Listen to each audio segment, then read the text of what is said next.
Okay, let's wait a second and action. Okay. So today we're going to talk about trauma-sensitive education. So there are these 4 R's that stand for things, and it's supposed to help you with your trauma approach. So what do you think are the 4 R's for the SAMS HSA trauma approach? They will get into partners, and then they'll take about 5 minutes to talk about the R's, and then we'll come back, and then they'll answer the question, and then we'll move on. So what does SAMS HSA actually stand for? I don't really know either. The SAM-HSA actually stands for. It stands for Substance Abuse and Mental Health Services Administration. So the first R for the trauma is realize the impact of trauma. So trauma is pervasive in children's lives, and it exists everywhere, and it's not just children who have emotional or behavioral disabilities. Trauma can happen to anyone, anytime, no matter what your skin color is, your social class is, what age you are, it doesn't matter, because it can happen to everyone. And here are some statistics on how many children are actually traumatized in a year or just in America. And some of them are that nearly 500,000 experience physical and sexual abuse, and it is estimated that 679,000 children were victims to mistreatment. So this kind of just shows that when you are in a classroom and when you do have kids coming in and out all day, every day, that most of them, or some of them at least, have had a traumatic experience in their life. And to know and to realize that you have to be aware of that. And then also you have to point out that teachers have trauma too. So it's not just the kids. So knowing that some of your coworkers and your peers in the school also have gone through trauma. The second R is recognize, and you have to recognize the signs and symptoms of trauma. So they define trauma as an event, series of events, or set of circumstances that is experienced by an individual as physically or emotionally harmful and has a lasting adverse effects on the individual's functioning. So what that just means is that trauma can happen once, it can happen many times, it can happen every year on the same day, whatever it is, but it can happen anytime. And some things that could be considered traumatizing is experiencing or observing physical, sexual, or emotional abuse, childhood neglect, experiencing or witnessing violence in communities or family, and then there are many more other examples, but these are just some of them. And then it's also stated that a significant number of youth have previously or will experience some type of trauma prior to the age of 18. So having your kids in your classroom, even if you know their family and you know that they haven't had any trauma in their life, and you know them on a personal level, doesn't mean that they won't experience trauma at some point. So knowing how to prevent that and having them learn how to deal with trauma or just know things about mental health can really help them as well. And then also, we may never know all the indicators to identifying a traumatized child. So when we look throughout, we can kind of point out the abused children if they don't wear the right size clothing and they smell all the time and they don't look like they have good hygiene just because they don't have those things. But having a traumatized child, they could be getting straight A's, and this also could happen with abused children, but they could be getting straight A's, they're in sports, they're doing everything, but they also could have had a traumatic event in their life. And some ways to help is to exercise universal precautions, which we'll talk about in a couple of slides. The third R is respond, and you have to respond using a trauma-sensitive lens. So meeting students' needs is a collaborative effort among all student professionals. So it's not just your job to teach your kids about trauma and tell them how to deal with trauma or how to deal with their emotions. It is everyone's job to do that throughout the school. So whether you start a program or whether you go to conferences as a school or as teachers or go to whatever you need to do, just knowing that you are not the only person who needs to do it, but also now that you have information about it, you also need to tell everybody else. Strategies to have a trauma-informed environment are to find internal and external supports. So I just have internal supports example here, but external supports could be sending out websites or links to parents if they need any help, or sending home brochures or packets or pamphlets with kids if their parents need any help or if they need any help, just so that they can have it. Another thing you can do is provide universal supports for all students by making a positive environment and skill building in academic, social, emotional, behavioral, and mental health needs. So not just teaching your curriculum, your lesson, not just teaching math or English or science or your specific subject, but also broadening it a little bit and teaching about mental health or how to regulate emotions or how to behave in social situations can also help with trauma also. The fourth R is resist re-traumatization, which they say traditional approaches are not working. So traumatic experiences in childhood can lead to toxic levels of stress and can lead to behavioral problems and impact academic success.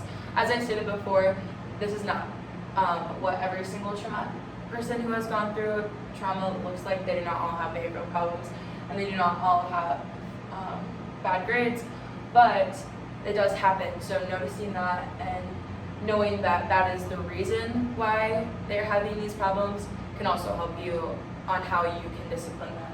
Because it does state that school discipline reform movement has recommended that to have a reduction of exclusionary discipline practices and recommends to use more restorative practices to address the root cause of the problem.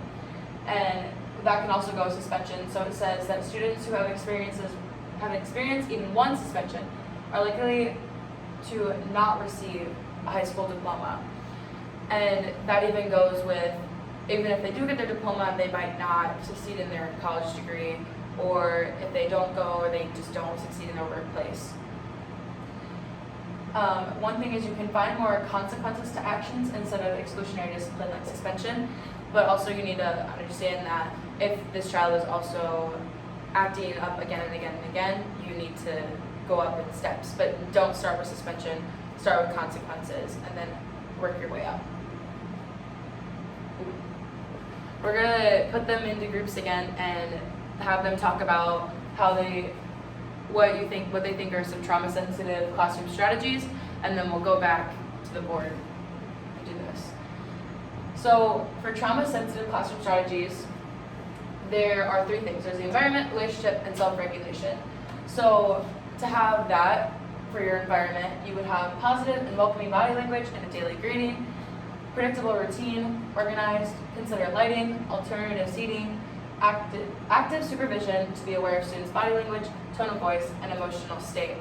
So having all of that considered into it can really help someone feel welcomed, have them feel like they deserve to be there and they want to be there, and even getting the people that haven't gone through a traumatized situation can also get them excited for school because they're welcomed into the classroom.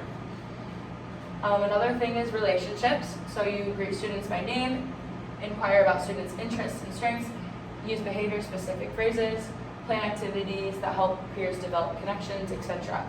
So I always loved it when my teachers bring up like, hey, how'd you do at volleyball this weekend?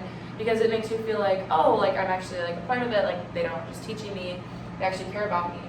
And then also if you're a little young, if you teach a little bit younger, you can greet students by name, because if you have little kids, they really love when everyone knows their name and everything, and just even when they're older, just greeting them by name can help them out a lot because then they feel seen and heard. And also to have self-regulation, so being able to identify and evaluate emotions and validate emotions, teach mindfulness, and have sensory items available for use, and also having movement and brain breaks. So making sure that if you're doing an activity for a long time, that they can have brain breaks afterwards, like coloring or going for a lap with another teacher if there's another teacher available in your classroom, and just all of that. And then also seeing that during their work, if they are showing that they are frustrated or angry or something, that you can say you're totally fine with having these frustrations and this anger, and to help them through it and learn their emotional behavior.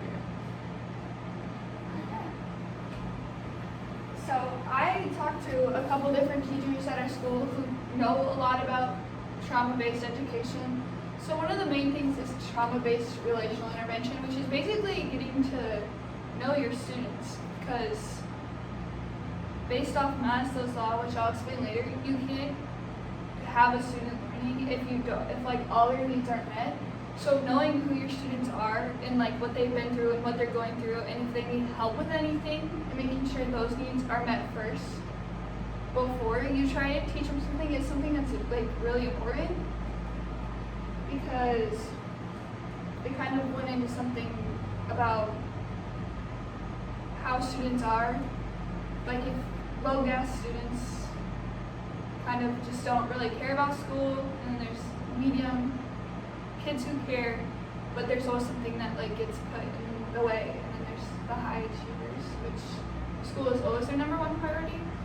But I feel like that kind of ties into that, because you might have low achieving students, but it's not because they're not smart or anything. They could be dealing with something that's like far beyond just school. So their focus is not school. Their focus is maybe, when am I going to get my next meal, or when is the next time I'm going to shower, or when is the next time I'm going to actually sleep in a bed, stuff like that.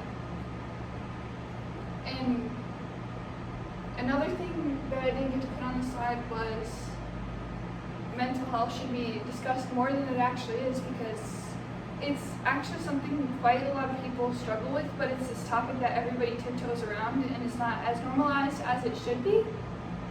Because if you're struggling mentally, it is really hard to focus in school and actually want to learn, even if you are a straight A student, because when I'm struggling, I can't get anything done.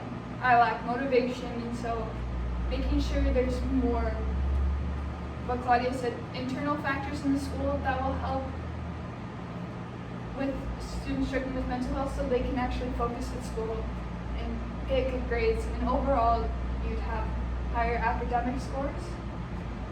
And then knowing where your students came from and knowing who your students are is a really important thing before you try teaching them what you want to teach them, because they're never going to learn anything in your class if they're not really excited to come to your class, or they don't like you, or they don't know you and you don't make an effort to know them.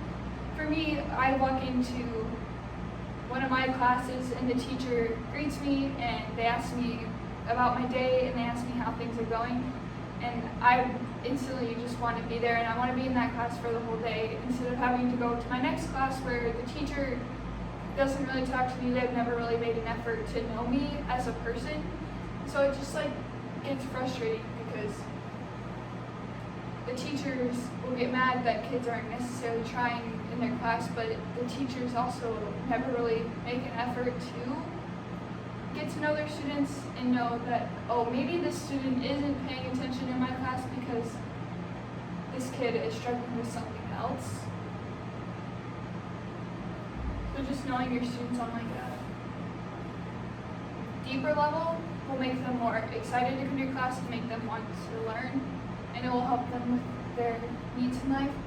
And also knowing that there are different types of trauma and different levels. So you can have things that are just little traumatic things, or things that cause you trauma, or like flashbacks or whatever. So when I was between 7th and 8th grade, I got adopted, and so my last name changed, and I grew up within a very abusive dad. So when I came back to school, my last name on my school email wasn't changed yet, so something like that would be like a small trauma, because it's something that made me upset, but it wasn't like something. Big trauma is stuff like physical, mental, and sexual abuse and stuff like that. And so they do tie together, because a lot of little trauma can develop into one trauma. So just like making sure that the little traumas are taken care of, because those are a lot easier to fix. For like me, changing my email was just going and asking our computer guy, hey, can you change my email? But so just noticing the little traumas before they become big traumas is a big thing, because it's so much easier to fix something small than it is when it gets out of control. And so next we have Maslow's, I don't really know, hierarchies of needs. And so that law basically states that everyone's needs need to be met before they can actually start learning or actually figure out who they are as a person. So if you have a kid that doesn't feel like they're experiencing love at home, or they're not getting enough sleep, or they're not getting food or water, they're never gonna be able to learn or figure out what they want to do. So this first red area is psychological stuff. So that'd be things like the kid doesn't get enough sleep at night, or the kid isn't getting fed at night. And so if those needs aren't met, then you can never actually move up to the other stuff. But next on the pyramid is safety. So that's like feeling safe where you're at. Like, you know that once you go to this place, you're safe. And I feel that's a big concern, because not every kid goes home feeling safe and stuff. Because kids will go home and wonder, I don't know like when my next meal is going to be, and I don't know what mood my parents are going to be in, and whether they're going to be mad at me or mad at each other. So that's kind of a big thing. And next is like relationships and stuff. So if a kid isn't like feeling loved at home, then they're not going to necessarily believe that they're loved. And a lot of this like ties in with perception versus reality too, because you can tell a kid that they're smart, or that they're doing really well, or that they're loved and that you love them, and that they're safe here at school. But that doesn't necessarily mean that they're always going to believe that. So like, you perceive it as they're here, they're safe, they're being fed and all of this, but in reality, like, they could not think of it that way, and they could be totally thinking on a different level. So just knowing that you can see a student like one way, but their whole reality could be like truly really different. Because I could be a straight A student, and I could be in all these clubs, and I could be doing really well, and I could be a productive member of society, but in reality I could be like struggling with something. So it's kind of a thin line where you don't want to overstep that. And then after relationships comes esteem, which is like feeling good about yourself and feeling confident and knowing that you're doing well and stuff. So I'm getting good grades in school and stuff like that. And then finally we have self-actualization, so knowing who you are and who you want to be. And so that's the final step, but you can't make it up the pyramid until all of them are met. So trying to make like a safe environment at school, and making sure that your kids that you're teaching needs are met in school too, is it's very important.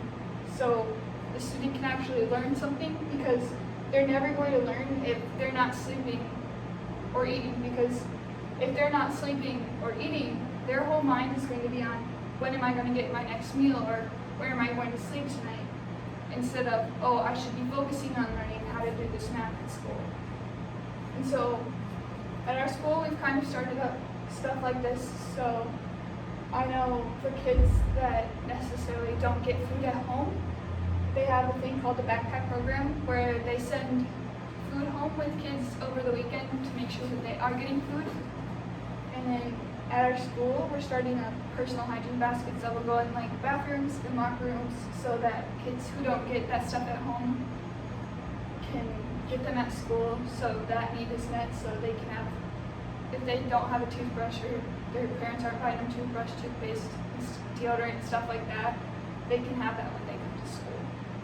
And so to end, we will have a, which is on the next, but over, it's like 7 questions about everything in the section. Alright, I gotta run to choir.